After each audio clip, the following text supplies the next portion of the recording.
The lights in the auditorium dimmed as Veltherax raised his arms for silence. A massive holographic display appeared above the stage, showing a complex star system with two bright suns spinning around each other.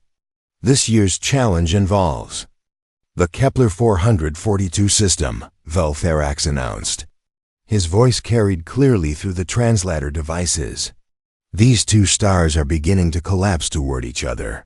When they collide, the explosion will destroy 3 inhabited planets with a combined population of 12 billion beings.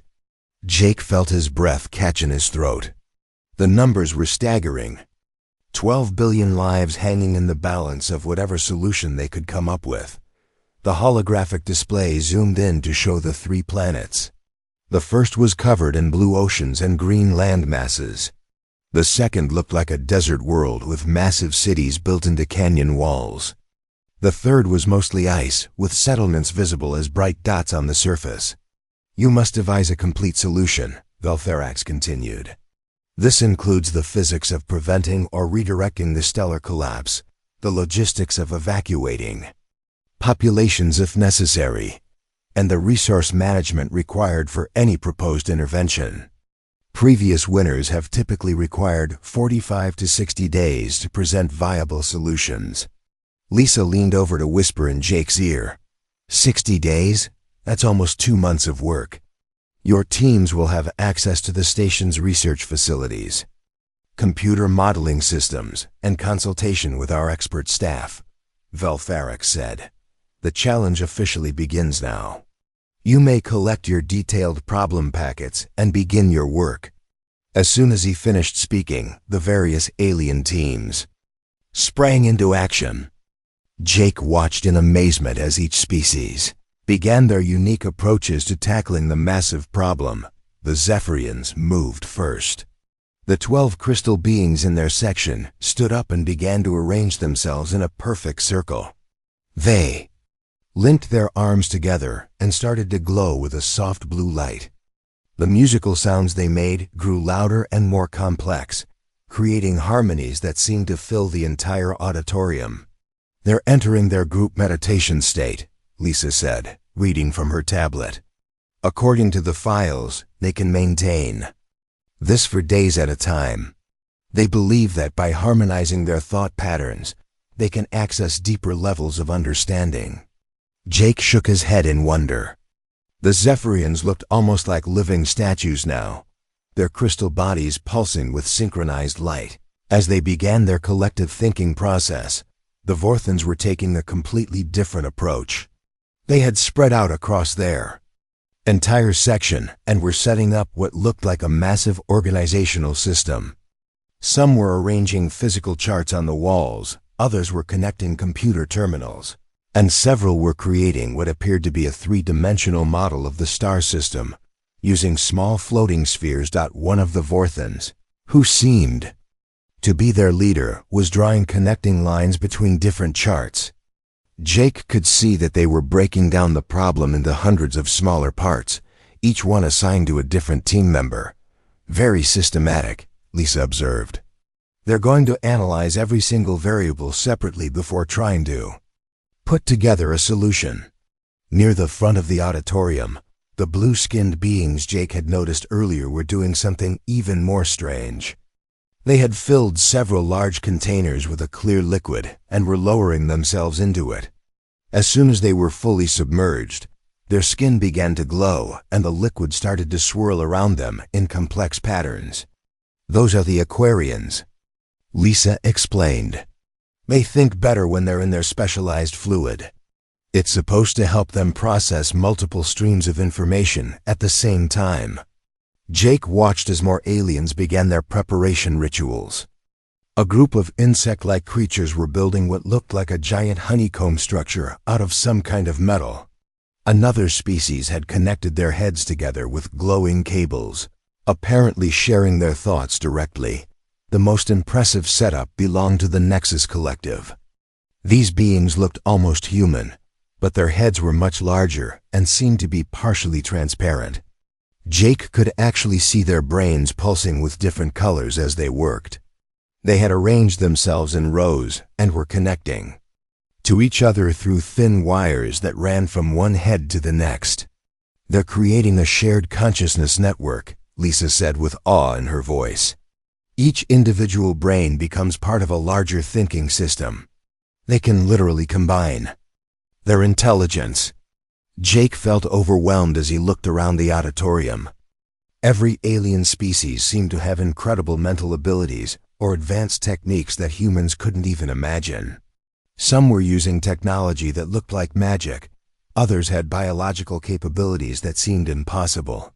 "What are we supposed to do?" he asked Lisa quietly. "We don't have crystal bodies or shared consciousness or special thinking fluids. We're just regular humans with regular brains." Lisa picked up their problem packet from the human section. It was a thick folder filled with detailed specifications, star charts, population data, and technical information about the collapsing star system.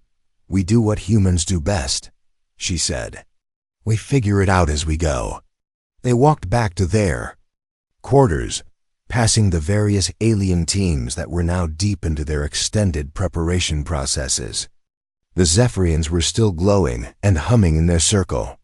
The Vorthans had filled their entire section with charts and diagrams. The Aquarians were floating peacefully in their thinking pools. In the hallway, they encountered Kreese Therian, one of the Zephyrian team leaders. He had temporarily separated from his group's meditation to collect additional materials. His crystal body was still glowing softly, and his voice had a musical quality when he spoke through the translator. "Greetings, human beings," he said politely. "We are curious about your species' approach to this challenge. What preparation rituals will you perform?" Jake looked at Lisa, not sure how to answer. "We'll probably just start reading through the problem and see what we can figure out." Kreese Therian's crystal body flickered with what might have been confusion. "No extended meditation, no systematic analysis framework, no consciousness enhancement procedures." "Not really," Lisa said. "We'll just work through it step by step." "Fascinating," Kreese Therian said. "We will observe your methods with great interest. Our own approach requires harmonizing our thoughts with the cosmic frequencies of the universe. This allows the solution to emerge naturally through pure contemplation over the next lunar cycle." After he left, Jake turned to Lisa. "A lunar cycle? That's almost a month just for their thinking process." "And the Vorthans are planning 50 days of systematic analysis," Lisa added.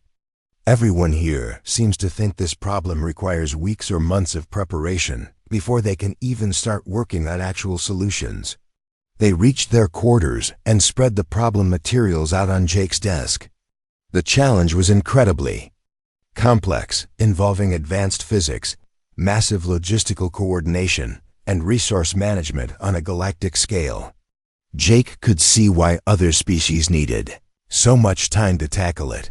But as he started reading through the technical specifications, something interesting began to happen. The problem reminded him of things he had studied back on Earth.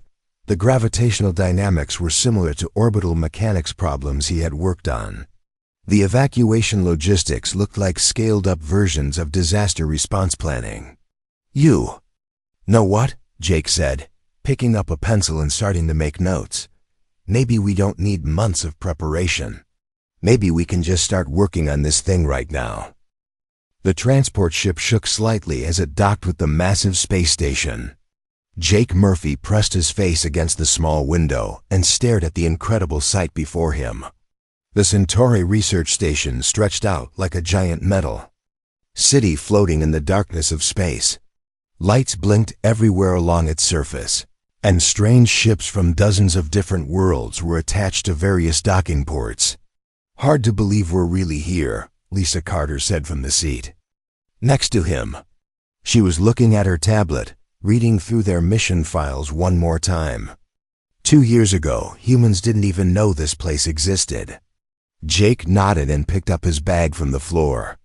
Inside were all his research materials, notebooks, and the special communication device that would translate alien languages. The bag felt heavier than usual, probably because of how nervous he was feeling. The docking process finished with a loud clang that echoed through their small passenger compartment. A blue light appeared above the exit door, and the ship's computer announced in its flat, mechanical voice that they could now leave the vessel. They walked through a long tunnel that connected their ship to the station. The walls were made of some kind of smooth metal that seemed to glow with its own light. Jake had never seen anything like it back on Earth. As they reached the end of the tunnel, the door opened with a soft hiss. The main lobby of the research station was enormous. The ceiling stretched up so high that Jake had to crane his neck to see the top. Dozens of different creatures moved around the space, and Jake tried not to stare too obviously at them. There were tall, thin beings that looked like they were made of blue crystal. They moved very slowly and made soft musical sounds when they walked. Jake remembered reading about them in his preparation materials. These were the Zephyrians, and they were supposed to be incredibly smart. Near a large information display, he saw a group of gray creatures that looked somewhat like humans, but with much larger heads and 6 arms each. These had to be the Vorthons. They were standing in a perfect circle and seemed to be having a very serious discussion about something. Jake Murphy and Lisa Carter? A voice said behind them. They turned around to see a creature that looked like a tall, thin human, but with skin that seemed to change colors slowly from green to purple and back again. I am Veltherax, the administrator of this year's academic challenge. Welcome to Centauri Research Station. Lisa stepped forward and shook the alien's hand. Thank you for having us. We're honored to represent Earth in this competition.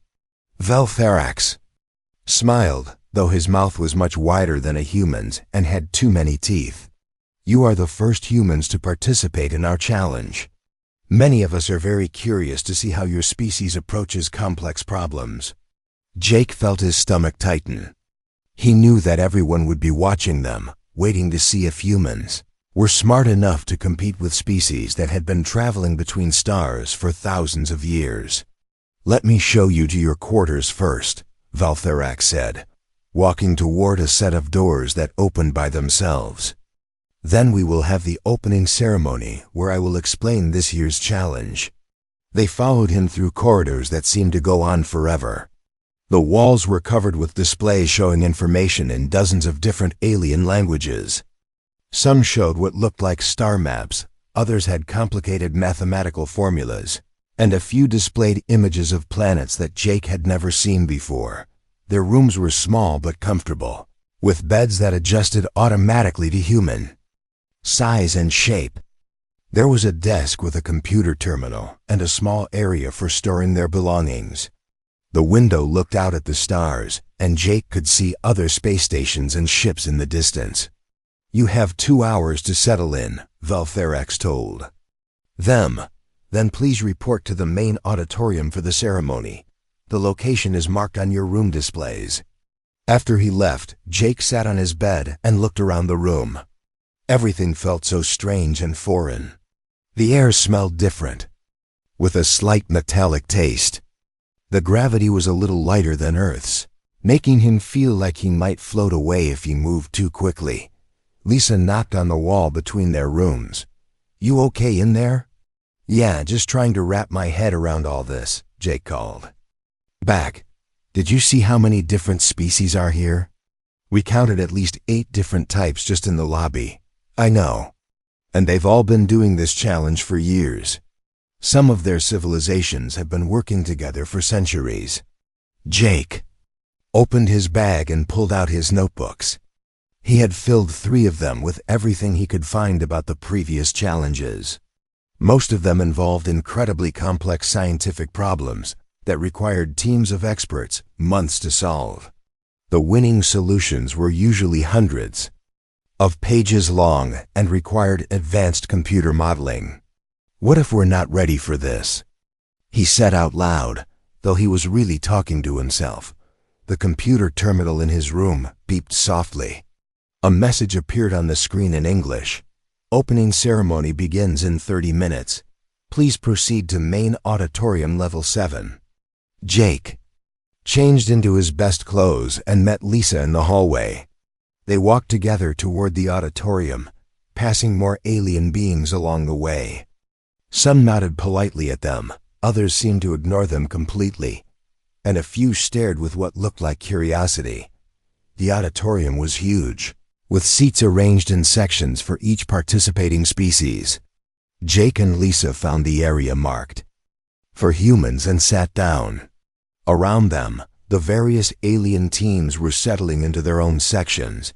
The crystal-like Zephyrians had arranged themselves in a perfect, geometric pattern and were making those soft musical sounds again. The Vorthans were still in their discussion circle, now with additional members who had joined them. Near the front, Jake saw a group of blue-skinned beings that seemed to be floating slightly above their seats. Veltherax appeared on a raised platform at the front of the auditorium. "Welcome, beings of the galaxy, to the 47th Annual Interspecies Academic Challenge." Jake opened his notebook and started drawing rough sketches of the two-star system. While Lisa organized their materials, he began connecting lines between different parts of the problem. The more he looked at it, the more familiar it seemed. "This is basically a three-body problem," he said, tapping his pencil against the desk. "We studied this stuff in Professor Johnson's class last semester. When you have two massive objects pulling on each other, and you want to predict what happens to a third object nearby." Lisa looked up from the population data she was reading. "But this is way more complicated than anything we did in class. These are actual stars colliding, not just mathematical models." "Yeah, but the basic physics is the same," Jake said. He started writing equations in the margins of his notebook. "The stars are spiraling toward each other because they're losing energy. If we could add energy back into the system, or change the way that energy is distributed, we might be able to stop the collision." While Jake worked on the physics, Lisa spread out the evacuation data on her side of the desk. 12 billion people across 3 different planets, she said. The first planet has mostly water-based cities, the second has underground settlements, and the third has ice colonies.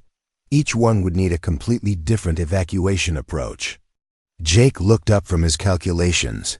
"What if we don't have to evacuate all of them?" "What do you mean?" "Well, if we can solve the stellar collapse problem, then maybe we only need to evacuate the people who are in immediate danger zones. The rest could stay on their planets." Lisa nodded slowly. "That would reduce the logistics by about 70%. Instead of moving 12 billion people, we might only need to move 3 or 4 billion. Jake went back to his equations. The solution was starting to take shape in his mind. He had learned in his engineering classes that sometimes the best approach to a big problem was to find the single point where a small change could have a huge effect. "Look at this," he said, showing Lisa his sketch. "The 2 stars are locked in a spiral pattern. They're going to collide right here, at this point in their orbit. But what if we could change the timing just slightly? How would we do that?" Jake started drawing more diagrams. "Controlled explosions. We set off a series of charges on the surface of the smaller star, timed exactly right. The explosions would push the star slightly off course, just enough to change its orbital path. Wouldn't that destroy the star?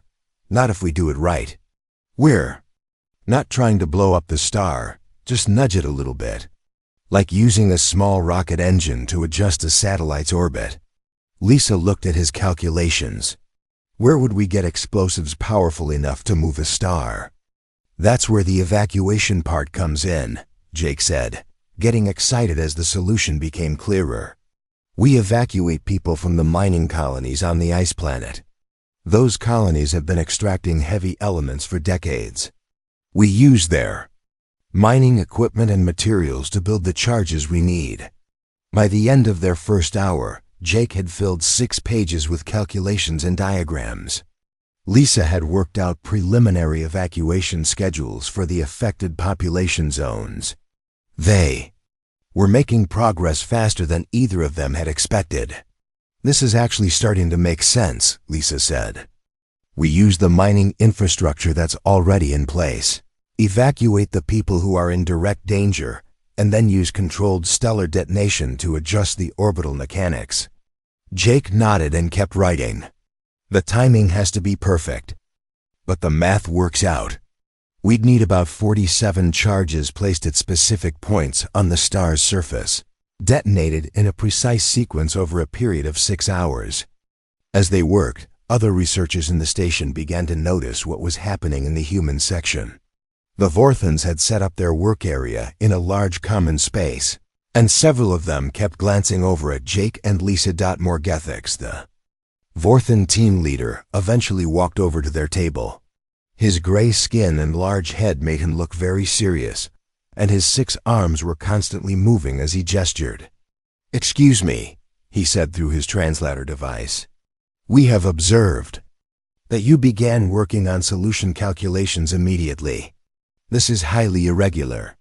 Do you not require an extended analysis period first?" Jake looked up from his notebook. "We're doing analysis as we go. Every calculation teaches us something new about the problem. But you have not established a systematic framework," Morgethix said.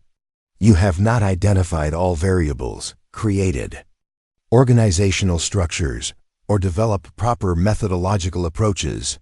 How can you generate reliable results without proper preparation?" Lisa showed him some of her evacuation charts. "We're focusing on the parts of the problem that we can solve right now, and using those solutions to help us understand the parts that are more complicated." Morgethix examined her work with obvious confusion. "Your approach appears to be highly inefficient. You are attempting to solve multiple aspects simultaneously rather than completing each component in proper sequence." "Maybe," Jake said, "but it's working. We're already seeing connections between the different parts of the problem that might not be obvious if we analyzed each piece separately." After Morgethix left, shaking his large head in bewilderment, more aliens began paying attention to the human team.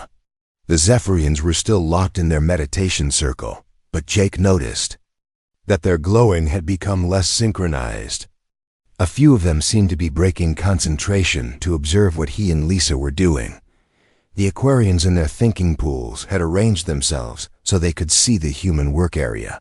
Their skin was changing colors more rapidly than before, which Lisa's research notes said indicated increased mental activity. Even the Nexus Collective had turned their shared consciousness network toward the humans. Jake could see their transparent heads pulsing with different colors as they apparently discussed this unexpected development. "I think we're making them nervous," Lisa said quietly. "Good," Jake replied, turning to a fresh page in his notebook. "Competition is supposed to be challenging." By the end of their second hour, Jake had completed his basic framework for the stellar detonation sequence. Lisa had finished her evacuation timeline and resource allocation charts. They were already working on details that other teams probably wouldn't even begin to consider for several days. "You know what?" Jake said, looking at all the work they had accomplished. "I think we might actually be able to finish this thing tomorrow." Lisa stared at him. "Tomorrow? Are you serious? Look at what we've got so far. The physics is solid, the logistics are manageable, and we've identified all the major resource requirements. We just need to double-check our calculations and put together a final presentation." Around them, the alien teams continued their elaborate preparation processes. The station hummed with the sound of advanced technology and complex alien thinking methods. But at the simple human table, 2 students with notebooks and pencils were quietly solving a problem that was supposed to take 2 months of collaborative effort. "This is either going to be the greatest success in human history," Lisa said, "or the most embarrassing failure." Jake grinned and started working on the next set of calculations. Only one way to find out. Jake woke up early on the second morning and found Lisa already sitting at their work table, reviewing their calculations one final time. She had printed out all their charts and equations and arranged them in neat stacks across the desk. "Been checking everything since 5 this morning," she said without looking up. "The math all works out. The evacuation timeline is realistic. The resource requirements are within acceptable limits. I think we actually did it." Jake sat down and picked up his notebook, flipping through the pages of work they had completed. The solution looked solid from every angle he could think of. The controlled stellar detonation would nudge the smaller star just enough to change its orbit. The evacuation plan would move the people who were in immediate danger zones. The resource allocation would use existing mining infrastructure to build the necessary equipment. "Are we really going to submit this?" Lisa asked. "What if we missed something important? What if there's some obvious flaw that we can't see?" Jake looked around the common work area. The alien teams were still deep in their preparation processes. The Zephyrians had been glowing and humming in their meditation circle for over 30 hours without stopping. The Vorthons had covered 3 entire walls with organizational charts and were still adding new diagrams. The Aquarians were rotating in and out of their thinking pools in shifts, with some floating peacefully while others stood nearby taking notes on their observations. The Nexus Collective had expanded their consciousness network to include 12 different beings, their transparent heads all pulsing with synchronized colors. "Look at them," Jake said. "They're all still working on their preparation phases. None of them have even started trying to solve the actual problem yet. If we wait for them to catch up, we'll be here for 2 months." Lisa nodded and started gathering their materials. "You're right. We came here to compete, not to hide in the corner waiting for permission." They walked together toward the submission area, carrying folders full of calculations, charts, and detailed technical specifications. The submission terminal was a large computer console near the center of the station's main research floor. Several alien researchers were working at nearby tables, but none of them paid much attention to the 2 humans walking past. Jake inserted their data storage device into the terminal and began uploading their complete solution. The computer screen showed a progress bar as hundreds of files transferred into the system. Technical diagrams, mathematical proofs, evacuation schedules, resource allocation plans, and step-by-step implementation procedures. Complete solution. Submitted by Team Earth, the computer announced in its flat mechanical voice. Time elapsed, 37 hours, 22 minutes. The announcement echoed through the research area, and suddenly every alien in the vicinity stopped what they were doing. Heads turned, conversations stopped, and even some of the background equipment noises seemed to quiet down. Morgethix was the first to approach them. His 6 arms were waving frantically, and his large eyes looked wider than usual. "This cannot be correct," he said through his translator. "No team submits solutions during the preparation phase. You must be filing preliminary research notes or resource requests." "Actually, it's our complete solution," Lisa said calmly. "We've addressed all the requirements listed in the challenge specifications." More aliens began gathering around the submission terminal. Jake could see Zephyrians breaking away from their meditation circle for the first time since the challenge began. Several Aquarians climbed out of their thinking pools, water dripping from their blue skin as they hurried over to see what was happening. Eleutherax appeared, moving faster than Jake had seen him move before. His color-changing skin was cycling rapidly through different shades, which Jake suspected meant he was either excited or very confused. "Let me understand this correctly," Eleutherax said, looking at the computer display. "You are claiming to have solved the complete Kepler 442 challenge in less than 2 days?" "That's right," Jake said. "We have a viable solution for preventing the stellar collision, evacuating the affected populations, and managing all necessary resources." Eleutherax began accessing the submitted files on his portable computer device. As he read through their work, his expression changed from confusion to surprise, to something that might have been amazement. Other aliens crowded around, trying to look at the solution data. Jake heard rapid conversations in several different languages as they discussed what they were seeing. Some sounded angry, others confused, and a few seemed genuinely impressed. "The physics calculations appear to be correct," Valtherax said. Slowly, "The evacuation logistics are comprehensive and realistic.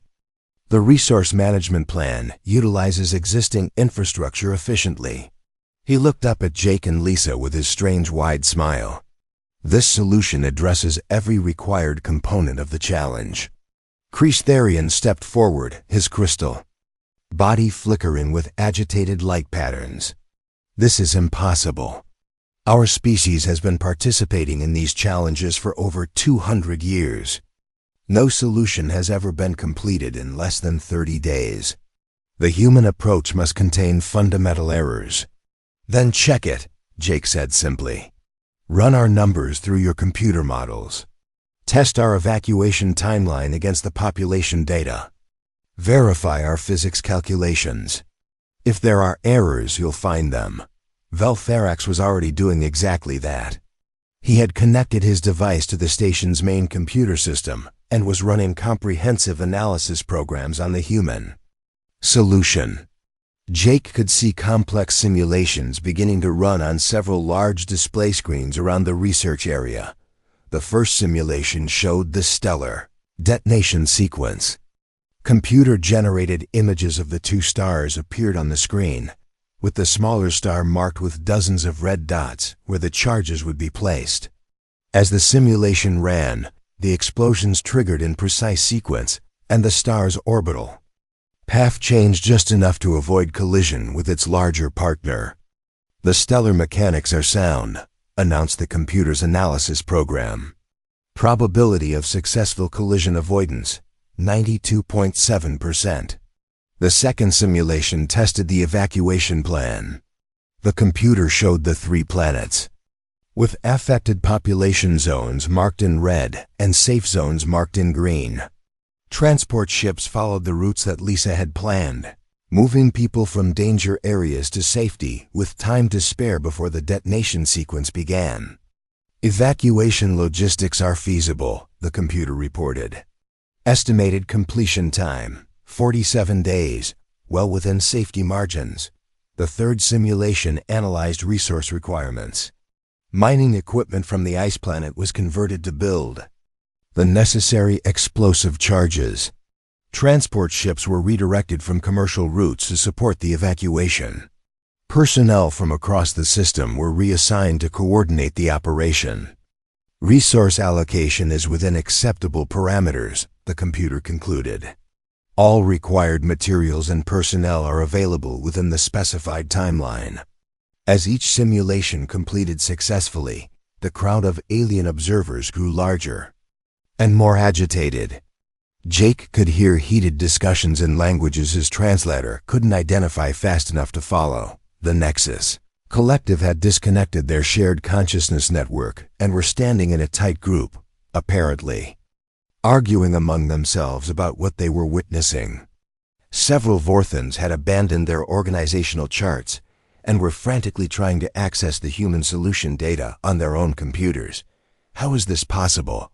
one of the Aquarians asked, her skin flashing bright orange with what Lisa's notes said indicated extreme confusion. "Our species requires weeks of preparation before we can even begin to understand problems of this complexity." "We just started working on it right away," Jake said. "Instead of spending time preparing to think about the problem, we started thinking about the problem." Valtherax looked up from his analysis. All verification tests confirmed the validity of the human solution. This is indeed a complete, viable response to the Kepler 442 challenge. He paused and looked around at all the alien researchers. "Ladies and gentlemen, we have our first solution submission, and it appears to be entirely correct." The reaction was immediate and loud. Dozens of different alien voices erupted in conversation, complaint, and confusion. Jake and Lisa stood quietly in the middle of it all, watching as the galactic academic community tried to process what had just happened. "I think we might have just changed how these competitions work," Lisa said quietly. Jake nodded, still amazed that their simple approach had worked so well. "Yeah, I think we did." 6 months after the academic challenge, Jake and Lisa found themselves back on the Centauri research station. This time, they were not competitors but invited guests, here to help establish the new Cognitive Diversity Research Institute. The galaxy had been buzzing with excitement about human problem-solving methods, and universities from dozens of star systems wanted to learn more. The station looked different now. Where once there had been separate sections for each species, new mixed-species work areas had been built. Jake could see Zephyrians working alongside Vorthans, sharing their meditation techniques with systematic analysis methods. Aquarians had modified their thinking pools to accommodate other species, and the Nexus Collective was experimenting with including non-networked minds in their consciousness sharing. "Hard to believe how much has changed," Lisa said as they walked through the main research area. "Look at that."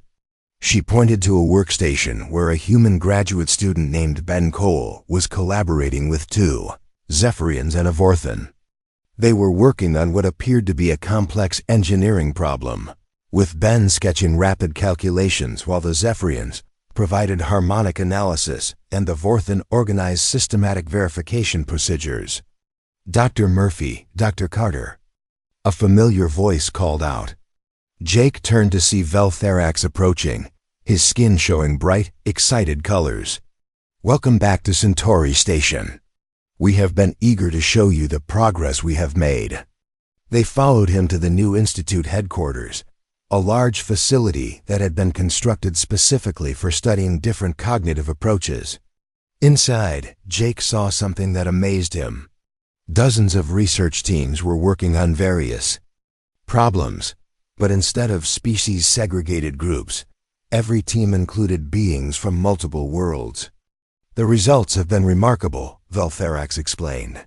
"Mixed teams are solving problems 30 to 40% faster than single-species groups. More importantly, they are finding solutions that none of the individual species would have discovered alone." He led them to a large display board showing the Institute's recent achievements. This week, a human aquarian team developed a new method for underwater construction that will revolutionize colony building on ocean worlds.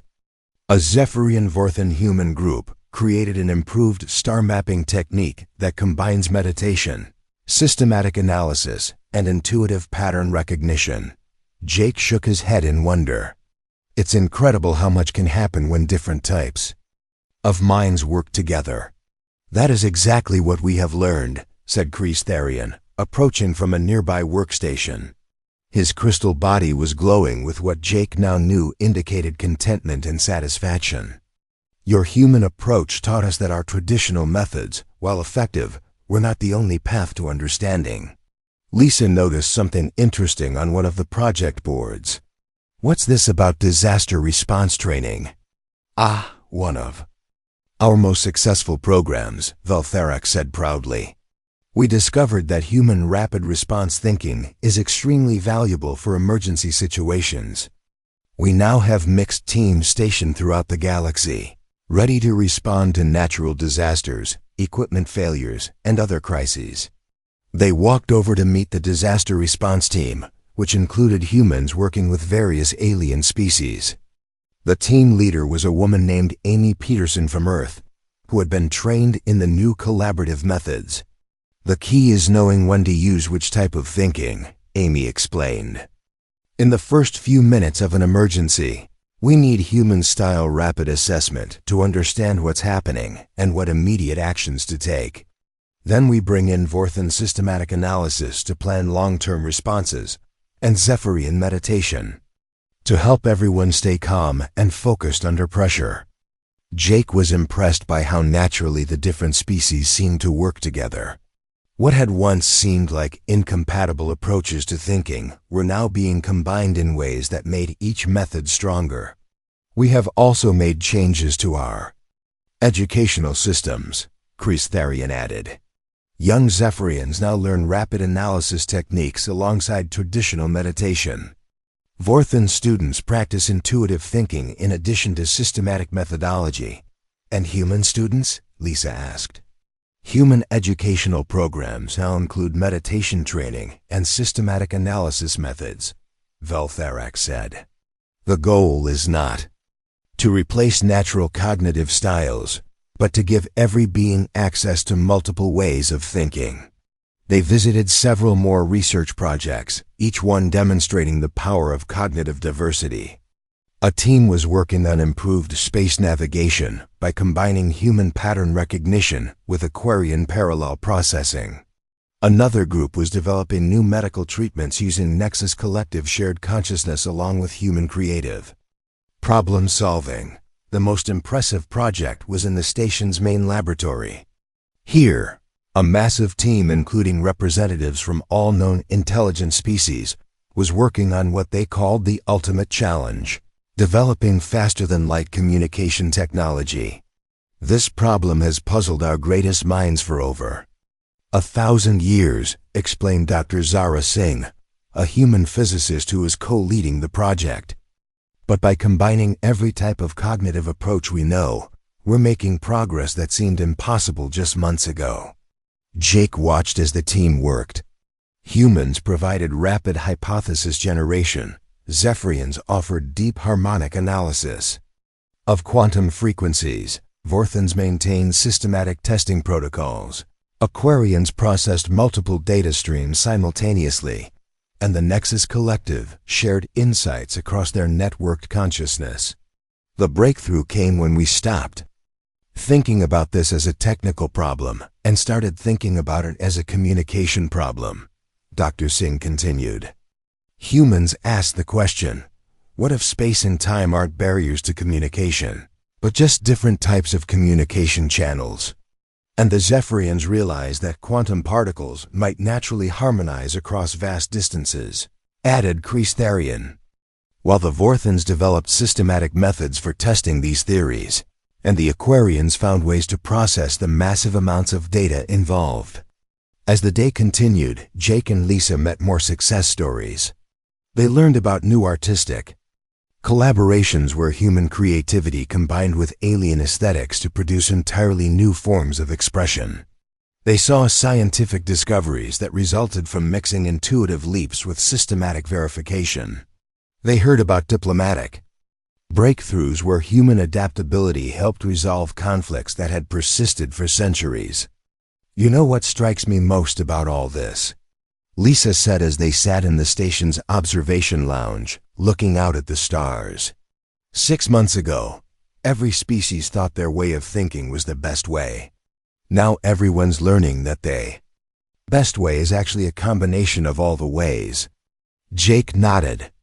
And it all started because we didn't try to think like aliens. We just thought like humans. Veltharax joined them at their table, carrying a ceremonial document. On behalf of the Galactic Academic Consortium, I would like to present you with this recognition. You are now officially designated as Cognitive Diversity Ambassadors with the responsibility of helping establish similar programs throughout the galaxy. What does that mean exactly? Jake asked. It means your work is just beginning, Veltharax said with his wide smile. There are hundreds of intelligent species in the galaxy who have not yet learned about collaborative thinking. Your job will be to teach them what you taught us, that different minds working together can achieve things that no single mind could accomplish alone. Lisa looked at the document, then out at the vast expanse of stars. Hundreds of species, each with their own unique way of thinking. Imagine what we could accomplish if we brought them all together, Jake said. As they prepared to leave the station and begin their new mission. Jake reflected on how much had changed since that first day when they arrived as nervous graduate students. They had come to compete against alien minds and ended up discovering that the real power came from working with them. The human advantage, it turned out, was not that they were better than other species. It was that they were willing to be different, and in being different, they had shown everyone the value of diversity itself. Their next destination was the Andromeda Academy, where representatives from 12 newly discovered species were waiting to learn about collaborative problem-solving. The adventure was just beginning.